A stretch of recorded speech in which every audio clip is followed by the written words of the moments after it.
It's day 7 of the 12 Days of Yule, and we're baking focaccia. Enter a world of enchantment, of enlightenment, Meg's magical mansion. Hey everyone, it's Meg, and it is day 7 of the 12 Days of Gothic Yule. And I hope you've been following along with us as we've been posting each day some fun and interesting things about looking at Yule from the darker side. And today I'm going to be making a recipe for you from this cookbook. And if you've been following the series, you know we've been doing quite a few recipes from The Witch's Feast, a Kitchen Grimoire by Melissa Jane Madara. And we've been having a lot of fun with her recipes. And today I'm going to be doing this one, which is the Foccaia focaccia. And she has a whole thing here about the history of this bread. It's a beautiful bread. We're going to see if I can make mine look just this pretty. I love baking bread and I'm quite an experienced bread baker. So we're going to give it a go and let's see if I can make the Foccaia focaccia. Come on, let's go. Hey everybody, here we are in the kitchen ready to get started making the Foccaia focaccia. To be honest, this is kind of supposed to be made in the beginning of February, but it just looks so yummy, I'm making it now. And at the beginning of the recipe, she talks about Ovid's monolithic poem, Fausti, and about how people were raising grains and trying to roast them on fires, and all the losses as the grains would fall into the fire and they would burn their houses down. So eventually they decided to contain the fire, and here it says, so they made an oven into a goddess of the name Fornax. Delighted with her, the farmers prayed that she would temper the heat to the grains committed to her charge. So to be able to safely roast their grains, they created the oven and the goddess Fornax, who is the goddess of baking. And so Fornax is usually honored in February at the Feast of Bakers. She is the personification of the oven as a place where alchemy occurs. So let's get started with this recipe and take a look at all the things we're going to need. First, we're going to need whole wheat flour, and she does have a whole front part of the recipes where you can get whole wheat berries, roast them and grind them and make your own flour. I really couldn't find whole wheat berries, so I just got whole wheat flour. And if you're just using the plain flour, it's 1 3/4 cup of whole wheat flour. You need 1 head of garlic. You need 4 tablespoons of extra virgin olive oil. You also need a little bit of sugar, 1 teaspoon of sugar. You need 2 teaspoons of dry active yeast. We're going to need some warm water. We're going to need 1 1/2 cups of warm water, but I'm not going to get that until we're ready to start because, you know, when you're proofing yeast and you're working with yeast, that water has to be like 110 degrees. It has to be a perfect temperature. So we'll get the water when we are ready to mix it up. Okay, the other things we're going to need are 1 3/4 cup plus 2 tablespoons plain flour. We're going to need a tablespoon of sea salt. We're going to need Kalamata olives, about a cup, and these are pitted and cut in half. We're going to need cherry tomatoes, 5 or 6 halved, but I don't want to have these till we're ready because they get kind of, you know, wilty if you do. We're going to need some chives and some rosemary sprigs, and of course at the end we'll probably need to garnish it all with a little bit of salt, so we've got that. And I think aside from some incense, which is part of the incanting part of it, we'll need a baking sheet, cookie sheet, and a piece of parchment paper that is cut as close to exact size as you can get it. Alright, so let's get started and we're going to make this recipe. So if you're not going to roast the wheat berries and make your own flour, you can skip right ahead to step 3, which is roasting your garlic. And she tells you to cut it in half. I find that to be not very effective. I like to just cut the tip off of mine and loosen up any loose paper. I want to keep it kind of intact.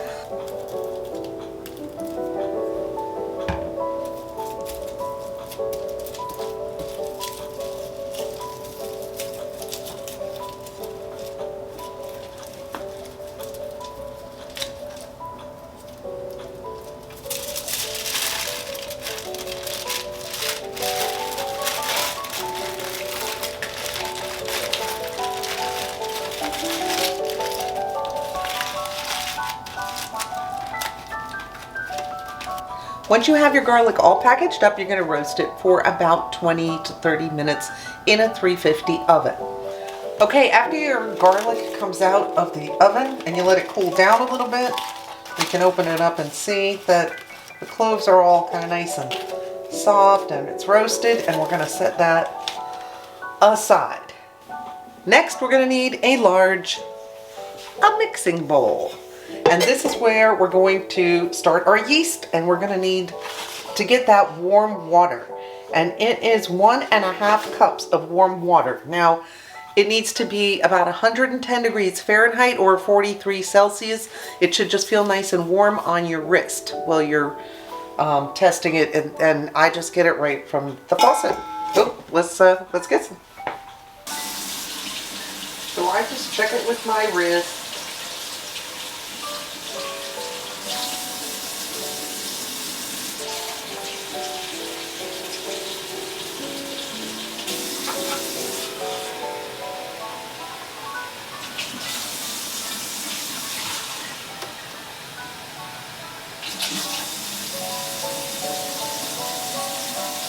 Now in her recipe she says to put the yeast in and then add the water, but I find that makes the yeast get kind of clumpy, so I like to sprinkle my yeast on top. And then the sugar. And the sugar is important because it's food for the yeast. You know, yeast is a living thing. Here we go. So we're just gonna sprinkle this around.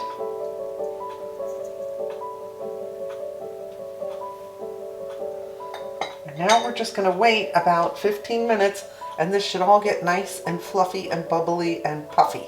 One of the things that it asks you to do when you're roasting the wheat berries, if you're making your own flour, is to light some incense and to speak a greeting to the goddess Fornax. There are no traditional verses to speak, but just to maybe say something while your wheat berries are toasting. Since I'm not toasting wheat berries, I thought maybe it would be appropriate to do it while my yeast is bubbling up and proofing. So, I take this moment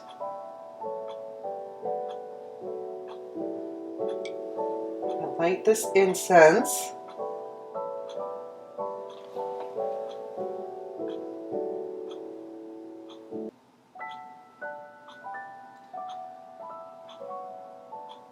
And we are going to say thank you to the goddess Fornax and ask her to bless this bread, make it sustaining and delicious and full of love,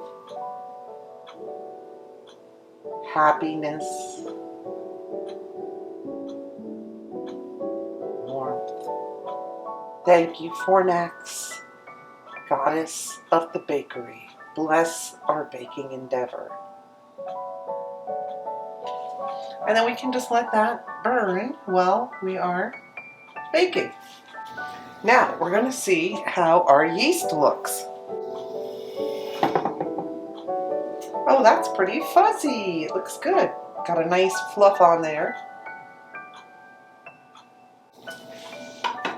Now we're going to start adding the flour in. If you have a stand mixer, you can just dump the flour in pretty quickly, but because we're doing this by hand, I like to go, a little bit at a time, and I think I'm going to be alternating between. Don't forget to dump your salt in there.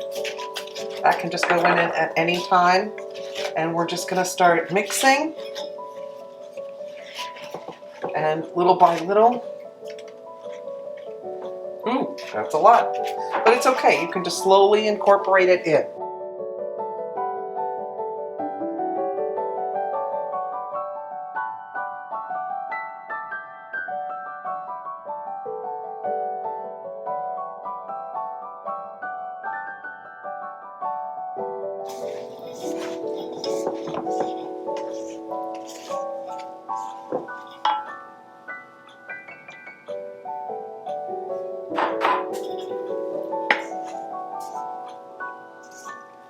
Don't forget, you want to add a little bit of your olive oil in there. About half of that is about 2 tablespoons. Just keep mixing it all up.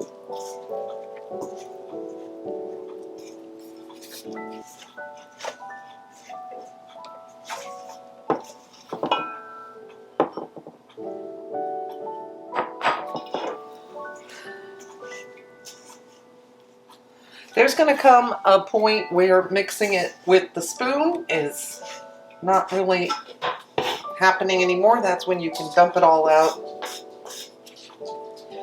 And also, when you're baking, don't ever feel like you have to use all of your flour. You'll know when it's right. You're looking more for consistency of dough.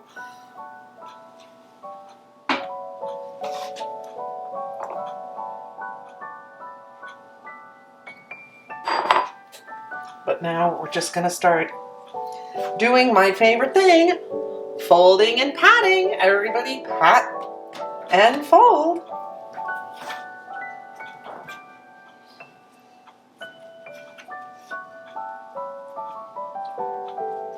You want to be gentle. It's living. The yeast is alive. It's alive. A little more of this.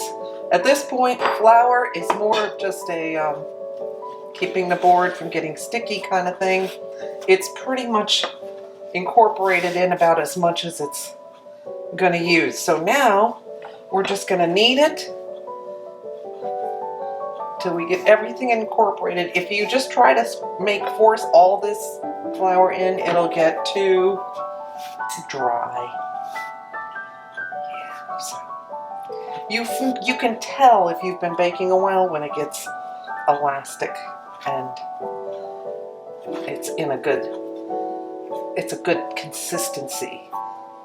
So again, pressing it down, folding it up. When it gets a little sticky, put a little more flour under it. And this is where you can have a little fun.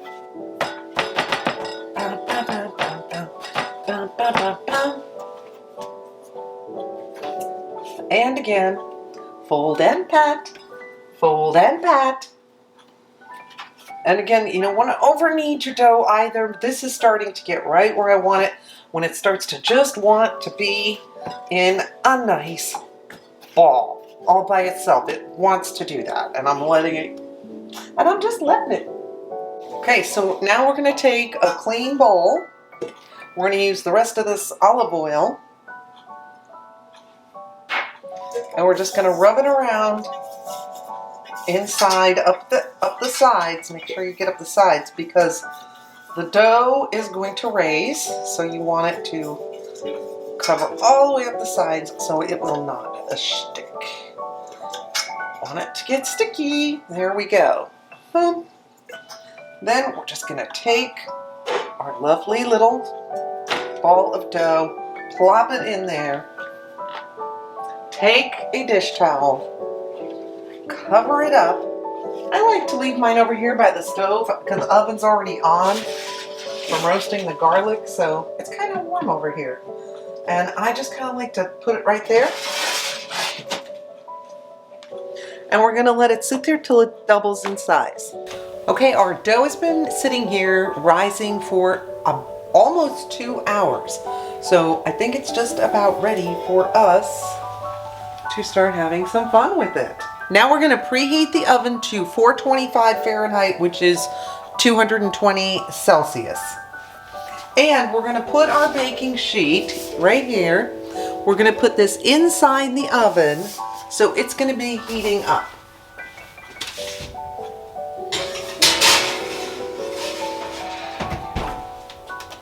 Now we're going to take the dough and turn it out onto the parchment paper. And we're going to try to spread it out to fit exactly onto the parchment paper. Let's see how we do. Oh, there we go.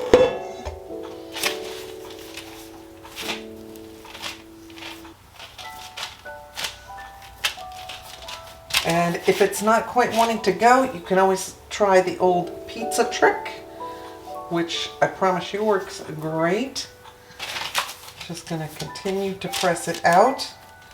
And we're going to try to get it all the way out to the edges of the parchment paper. Voila! Like this. Now, we're going to use all of this stuff on top to decorate. Starting with, I'm going to go with some of these nice bits of garlic. I'm just going to sort of spread them around.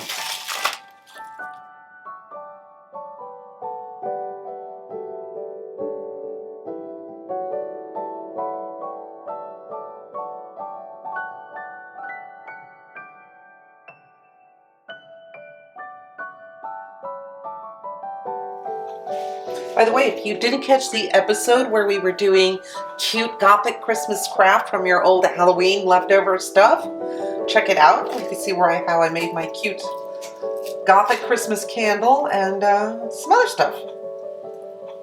We did that a couple days ago, so check out the playlist and check out all of the 12 Days of Gothic Yule episodes. We got stories for you, we got crafts, we have recipes, and if you check out the very first episode, we talk all about why we're doing it and how we're balancing our dark and light energies right now. I mean, you can do whatever you want on this. You can be artsy or just lay the stuff down any way you like. I'm going to try to get my design on. Get my design on, except this stuff doesn't want to lay down now. Maybe you want to lay down here. There you go. And don't worry about pressing it in too much because it's going to raise up over these things. Oh, you're kind of schmarmy. I don't want you in there. Ah.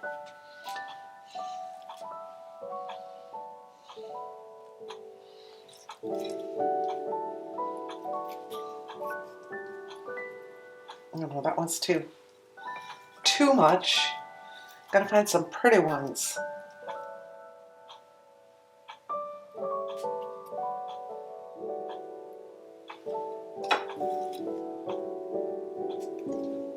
Oh, it's looking pretty good.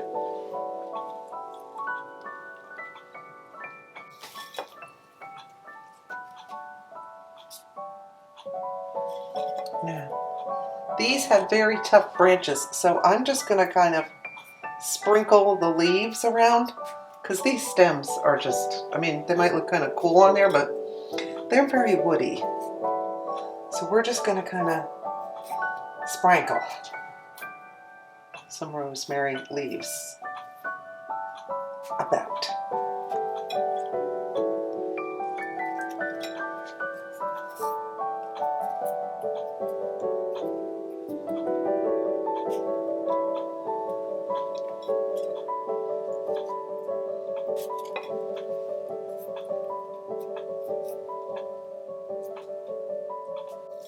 Now, let's go for some of these olives, Kalamata olives.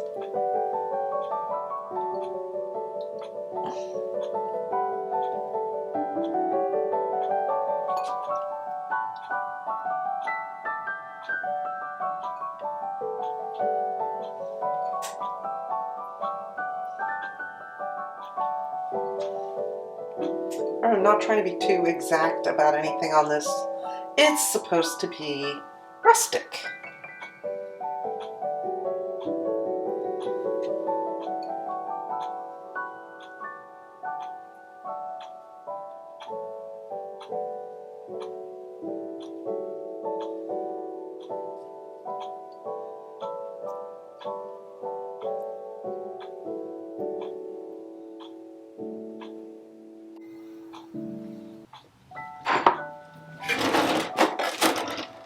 Now we're going to cut these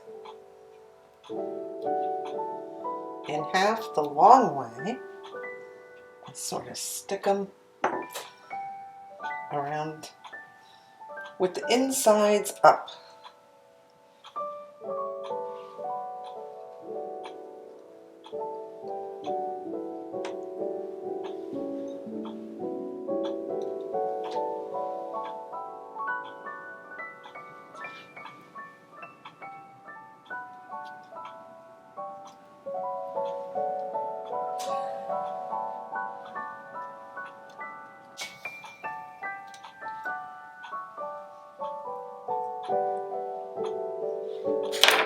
Okay, I think she's looking awful pretty. Now we're going to take some salt, some coarse salt, and just sprinkle it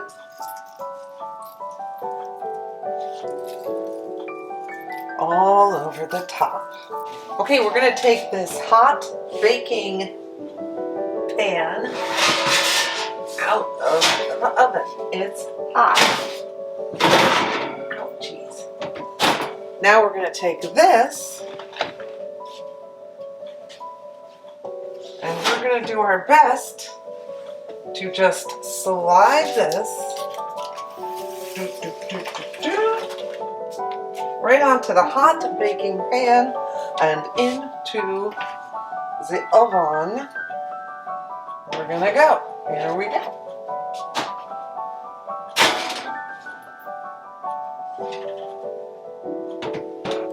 Gonna bake that. Let's read our directions. This part's important. We are going to bake that for 20 to 25 minutes.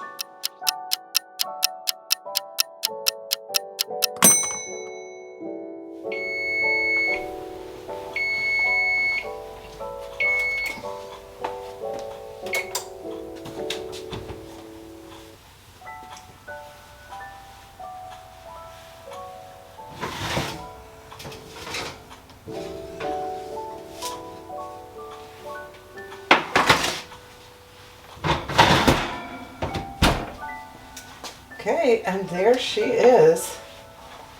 And we're gonna move it over to this cooling rack. Let's see if we can do this.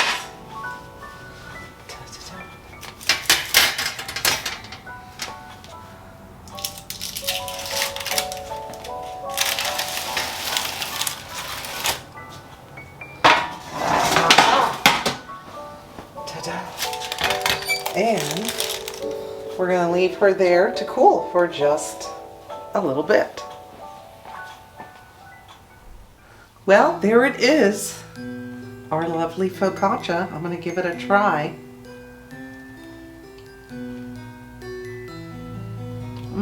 Oh, it's really delicious.